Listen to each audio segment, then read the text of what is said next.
Question number 48, cash flow statement. Following is the balance sheet of X Limited as at 31st March 2018. X Limited का है और ये CBSE 2009 compartment में आया है और कंपार्टमेंट में इसमें केवल cash flow from operating activities आपसे कैलकुलेट कराई है, बट हम पूरा का पूरा कैश फ्लो बनाएंगे सेम क्वेश्चन से. सबसे पहले दिया हुआ है शेयर कैपिटल, कोई नोट्स टू अकाउंट्स नहीं है.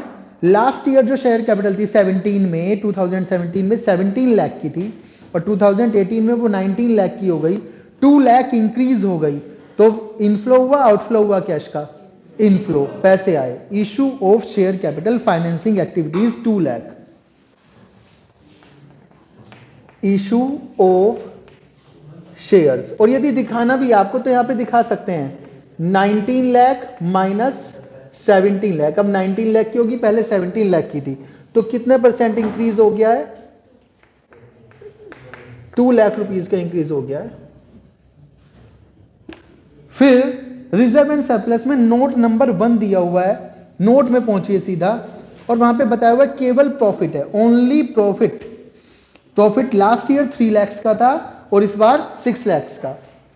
यहां पर कर लीजिए calculation of net profit before tax. क्या चाहिए आपको नेट प्रॉफिट बिफोर टैक्स में? Profits during year. और कैसे कैलकुलेट होंगे?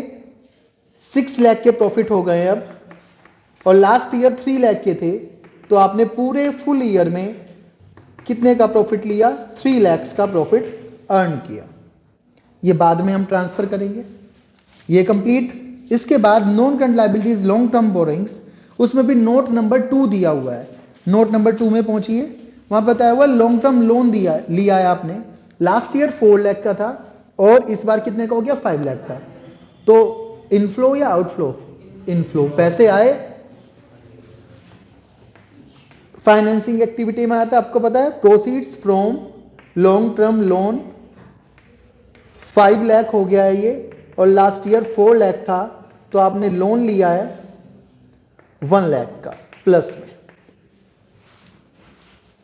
अब यहां पे बेटा आपको 12% रेट भी दिया है, इसे राउंड कर लीजिए. लास्ट में जब हम एडिशनल इंफॉर्मेशन देखेंगे तो उसमें देख लेंगे कोई इंटरेस्ट की बात की है या नहीं की है. की है तो उसके हिसाब से, नहीं की है तो अपने हिसाब से इंटरेस्ट दे देंगे.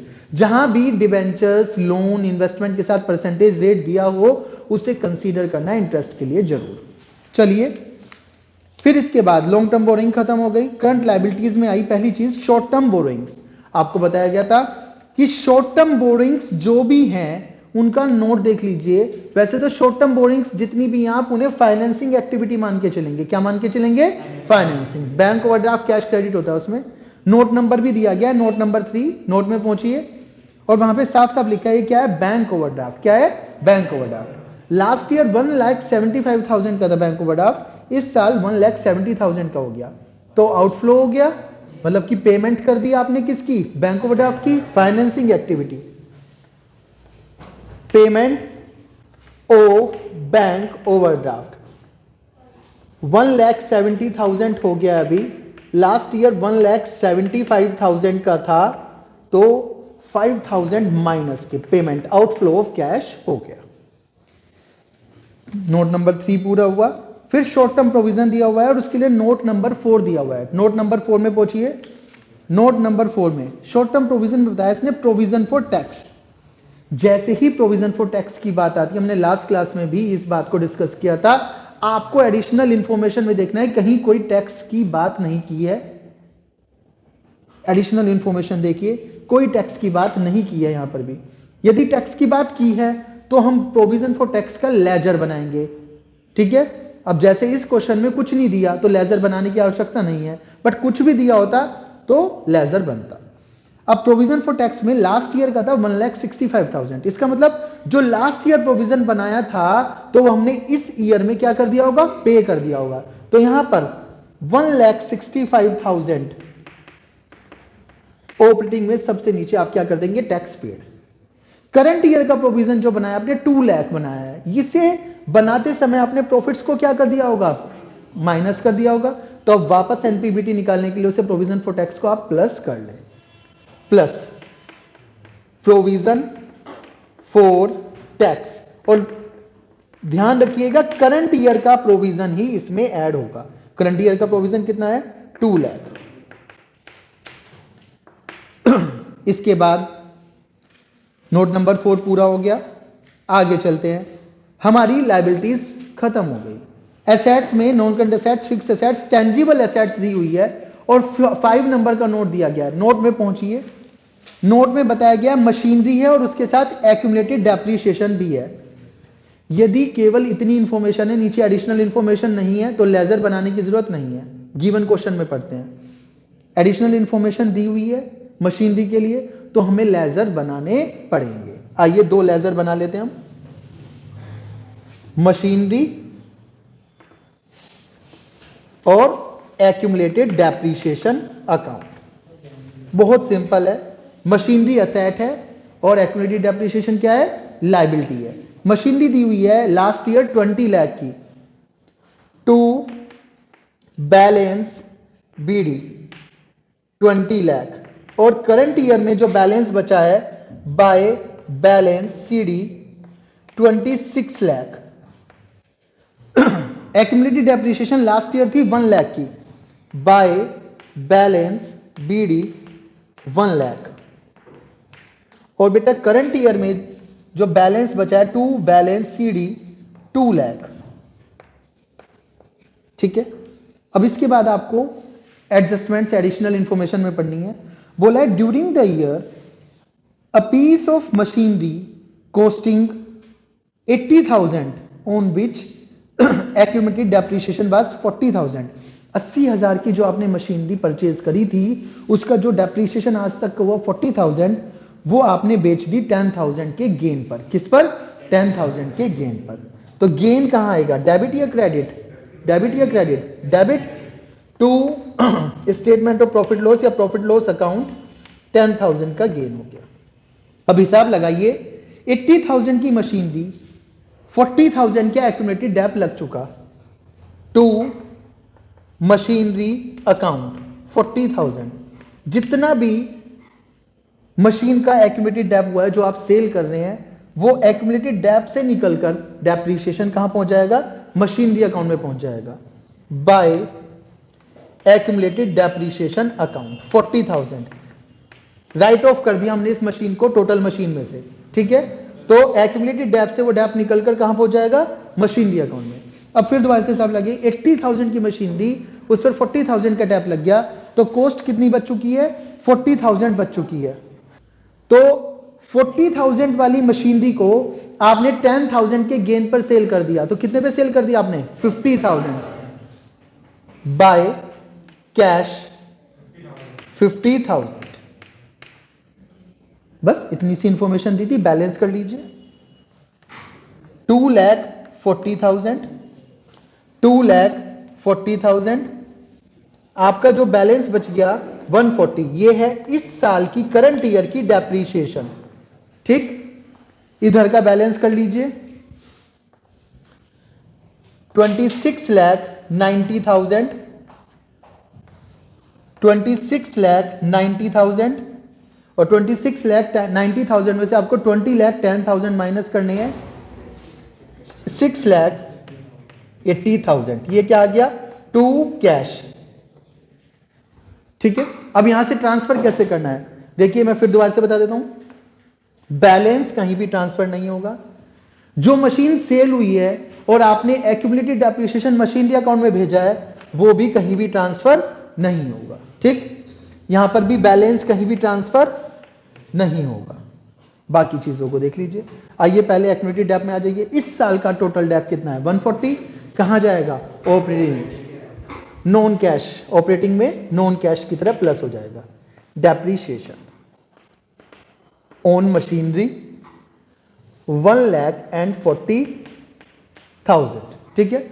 अब यहां पे आ जाइए। आपने मशीनरी सेल करी, कैश आया, इनफ्लो ऑफ कैश हुआ, तो सेल ऑफ मशीनरी 50,000 प्लस। फिर आपने क्या करा? प्रॉफिट करा। प्रॉफिट क्या हो जाएगा? लेस। प्रॉफिट या gain on sale of machinery minus 10,000। Profit minus होता है, लॉस प्लस होता है, आपको याद होना चाहिए। फिर ये वाली चीज, आपने मशीनरी परचेज करी 680 की, तो परचेज ऑफ मशीनरी, जब परचेज करी तो पैसे गए होंगे, आउटफ्लो ऑफ कैश, तो माइनस 6,80,000। इस तरह से आप क्या कर लेंगे, ट्रांसफर कर लेंगे। अब आइए, टेंजिबल एसेट्स कंप्लीट हो गई।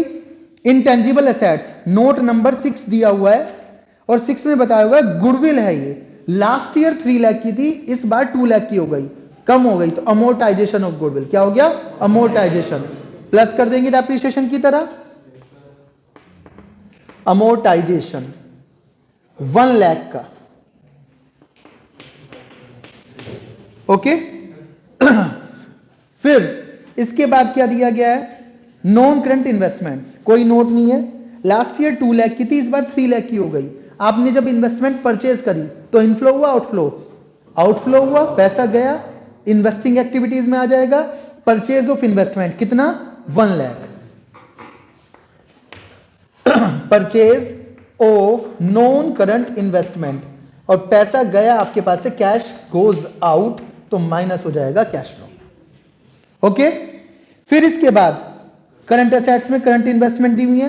करंट इन्वेस्टमेंट आते ही आपके दिमाग में बात आ जानी चाहिए, करंट इन्वेस्टमेंट कहां प्लस होंगी, कैश एंड कैश इक्विवेलेंट के साथ। आइए साथ साथ लिख देते हैं, 170 का लास्ट ईयर की करंट इन्वेस्टमेंट और 40,000 का कैश है, तो 2,10,000 ओपनिंग कैश हो गया, 2,10,000 ओपनिंग कैश। करंट ईयर की करंट इन्वेस्टमेंट है 140 और कैश है 70, 140 और 70 कितना हो गया, 2,10,000। सेम, इसका मतलब ये हमारा जो net cash from all activities आना चाहिए, कितना आना चाहिए, 0 आना चाहिए, तभी 210 होगा। ठीक है, चलिए